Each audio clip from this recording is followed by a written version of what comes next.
riekstkoku mežs Latvijā pirmie 5 gadi. Sveiki! Esmu Agnis Grauduls, pārstāvu uzņēmumu Mežs un vide. Nodarbojos ar meža īpašumu apsaimniekošanu un konsultācijām par dabai tuvu mežsaimniecību un agromežsaimniecību. Un šodien būs tāds stāsts par riekstu mežu, ko es iestādīju 2021. gadā. Tur ir ēdamie kastaņi, Grieķijas valrieksti un Manžūrijas valrieksti sastādīti. Un apskatīsimies, kā viss tas ir audzis. Tad tā vieta ir tāda daļai aizaugoša meža pļaviņa, kas ir pēc būtības apmežota lauksaimniecības zeme. Un te arī daļai viss tas apmežojās. Kaut kāda auga ozoli, liepas, kaut kur fonā ir kaut kādi bērzi, pašsējusies spriedi. Un būtībā šīs te riekstu mežiņš ir iestādīts tādā ļoti parocīgā sukcesijas stadijā, kad daba pati jau ir izdomājusi tādu, kādā brīdī tādu pārēju no pļavas uz mežu. Kaut kas ir aizstādīts no meža un kaut kas ir uzaudzis pats. Un tajā daļā, kas tā kā bija mazāk meža, sastādīja riekstkokus. Juridiski tā joprojām ir lauksaimniecības zeme un apkārt ir plantācija mežs, kas pieļauj stādīt arī dažādas nemeža sugas. Un tad paskatīsimies, kas te ir un kā tas aug. Šis te ir no sēklas audzēts ēdamais kastaņs, iestādīts bija kāds 2021. gadā kāds 50 vai 70 cm garš stādiņš. Tagad tas lielākais koks ir izaudzis kaut kādiem pie 4 metriem. Tas ir vislabākais līderis, kas aug. Tāpat blakus pāris metrus tālāk ir ēdamā kastaņa, kur tagad ir kaut kāda uzaugusi pār pa metru. Droši vien tā ir nedaudz atšķirīga ģenētika, kā jau sēklauģiem, bet būtībā viņi ir visu to audzēšanu ir izturējuši. Nekādu īpašu kopšanu te nav bijusi. Šitas ir Grieķijas valrieksts. No sākuma viņam gāja tā kā grūti, bet tagad izskatās viņi saņēmušies. Te ir tāds puduris ar Manžūrijas valriekstiem, kas jau ir tāds riktīgi liels koks. Te var redzēt kāda ir 1 gada augumi. Šitas te kaut kur pagājušajā gadā viņš izauga pa metru. Šogad ir vēl kaut kāds 1,5 metra klāt. Noteikti būs jāapgriež. To es šodien vēlāk parādīšu, kā to koku jāveido vainagus. Viņš tepat tās blakus ir kaut kādi bērzi.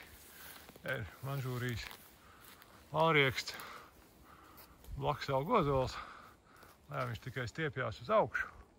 Te ir kaut kādā kārklu tādā ielokā vēl viens Manžūrijas valrieksts. Tam izskatās te ļoti smuki taisni aug uz augšu, kaut kādi 2,5 metri.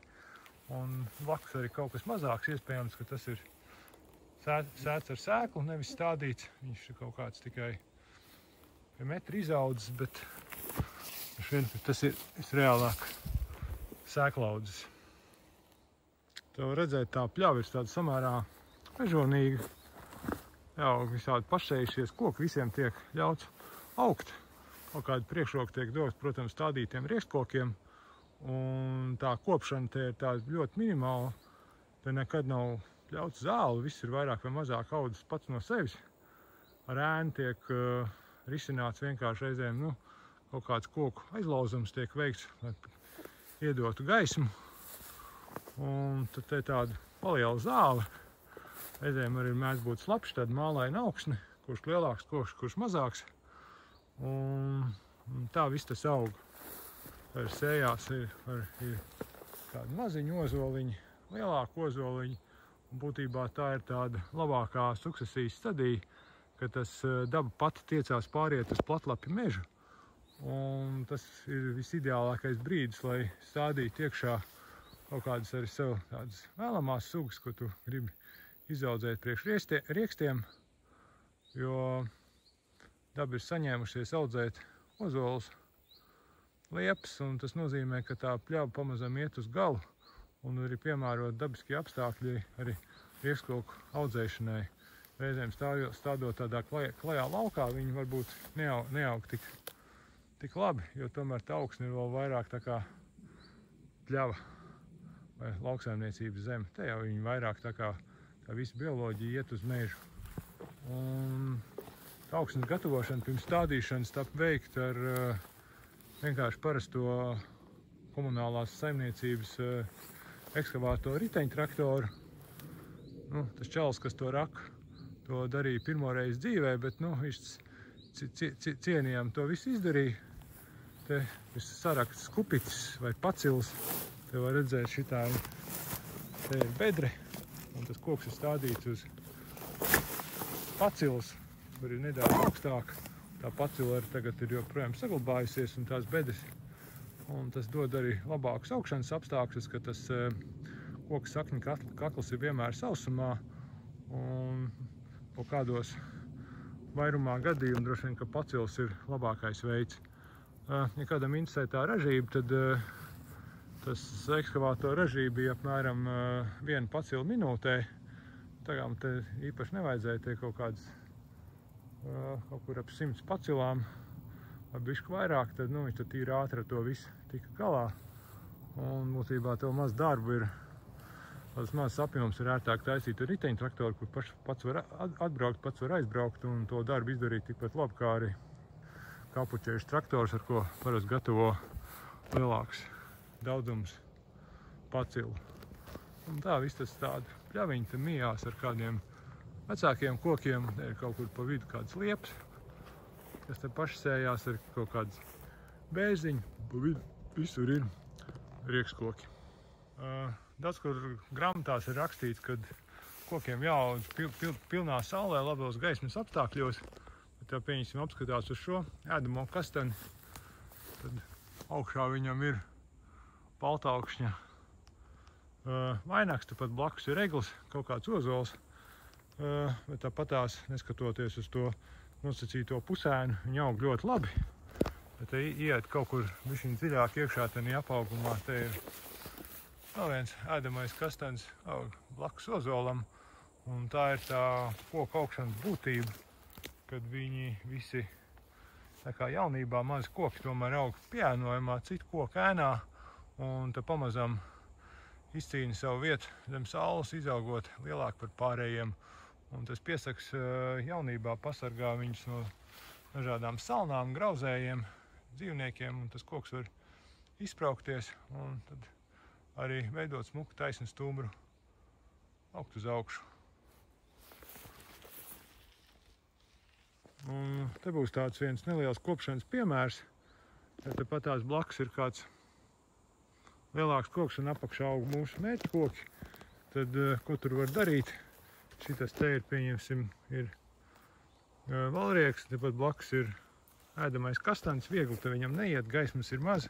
Pret dienvidiem ir tāds liepiņu mešs, un tad, lai veicinātu viņu augšanu, tad vienkārši paņem vienkārši aplaust tos zarus. Un te var redzēt, tagad tas kastanītim ir vairāk gaismu, tad jāpaņem arī kaut kas bišķiņ no augšas. Viņam nost smukāk izskatās, varbūt tām liepām ir kāds zars arī bišķiņ jānozāģē. Tas mērķis, lai tāda minimālā gaismas prasība, tas koks var augt. Pēc tam jau kaut kādā brīdī arī tā dabas māte arī sašķiros, kurš labāks audzējs. Šis ir situācijā, kur ir koks, kuram te nav nākotnē vieta, tas bija tāds bērs, kurš būtībā ir pionieru suga, kuram vajag gaismu, un viņš te pusēnā tāpatās neaugs. Un tāpat blakus aug ēdamais kastans, ir kaut kāds lieps. Un vienkārši to koku var vienkārši paņemt un aizlaust. Un arī pie viena tas veido tādu nelielu aizlūžņojumu, lai te meža zvēri tik viegli nevar staigāt cauri. Patiesībā meža zvēri te neko daudz negrauž, bet kādreiz viņi te kaut ko pastaigā un kaut ko bišķiņ panašķojās. Šeit ir tāda ļoti interesanta situācija, kur kādā brīdī man vajadzēs būt bišķiņ izlēmīgākam, ko darīt. Te ik pa pusmetram aug ēdamais kastans, kāds manžūrijas valrieksts un liepa. Droši vien, ka liepa no tās saimītes ir lieka, bet tad būs jāizvēlās ēdamais kastanis vai manžūrijas valrieksts. Droši vien, kad izvēle kritīs uz kastani, bet pagaidām tas manžūrijas valrieksts kalpo nedaudz kā piesaga koks, lai tam kastanim te ir bišķiņ mājīgāk. Un pēc tam jau redzēs, bišķiņ ar dabu varbūt kaut ko sakārtos. Un te ir tāds piemērs, kad tie valrieksti tomēr, šis manžūrijas valrieksts ir tendēti kaut kādu galotnes pumpuru bojājumu, varbūt kaut kādu salnu vai kaut kas tāds ir bišķiņ bijis. Viņi veido tādu ļoti zarotu vainagu. Un tad ir jāveic tāda neliela veidošana. Būtībā, manuprāt, ir divas labas sezonas, kad to var darīt. Viens ir vasaras vidus, kamēr tie dzinumi ir zaļi. Tad vēl nekas nav nokavēts, būtu pat labāk to darīt pat ātrāk, kad viņi vēl sāk augt, izkniept atpalikušos un atstāt vienu līderi. Bet tagad varbūt nokavēts, varbūt nav. Un to var izdarīt tagad. Vienkārši izvēlās, te ir 1, 2, 3, 4 zari, un viņš tev izaugs tāds kušķis. Un tā izvēlās, kad kurš tā kā būtu pa galotni. Domājam, ka šitam ir vislabākās perspektīvas būt pa galotni, tad tos blakus vienkārši paņem, nogriež nost, atstāja kā palīgs zars, griež kaut kur virs pumpura, un arī šito, kas aug no apakšas, vienkārši nogriež, lai kaut kādu lapu masu un fotosintēzi, un tā galotne, kur ir galotne, un tad beigās, tas koks jau bišķiņ izaugs taisnes puks, būs vēl arī nedaudz, viņš arī nākotnē jāpaveido. Un tās veidošanas otrs mērķis ir tas, kad šī tomēr ar daļai ir mežsaimniecība, viena daļa ir riekstu ieguve, un otra daļa tomēr ir no kaut kādiem kokiem ir jāspēj iegūt arī kvalitatīvu koksni, jo tomēr tas ir mežs un tie koki te ir šobrīd ir bišķiņ pa daudz, tie attālumi ir pa tuvu, lai viņi būtu lielā vecumā augt tik tuvu, kaut kādas 4-5 metri, un tad no kaut kā būs kaut kādā brīdī jāšķirās. Un tad izaudzējot koks ar taisniem stumbriem, nākotnē var iegūt arī kādu riekstkoku, lietas koku. Un kā veidot ēdamo kastaņu, viņš te ir kaut kur bišķiņ sazarojies vairākās galotnēs. Vienkārši šobrīd nogriež lieko nost, izvēlās, ka šitais ir vadzars. Un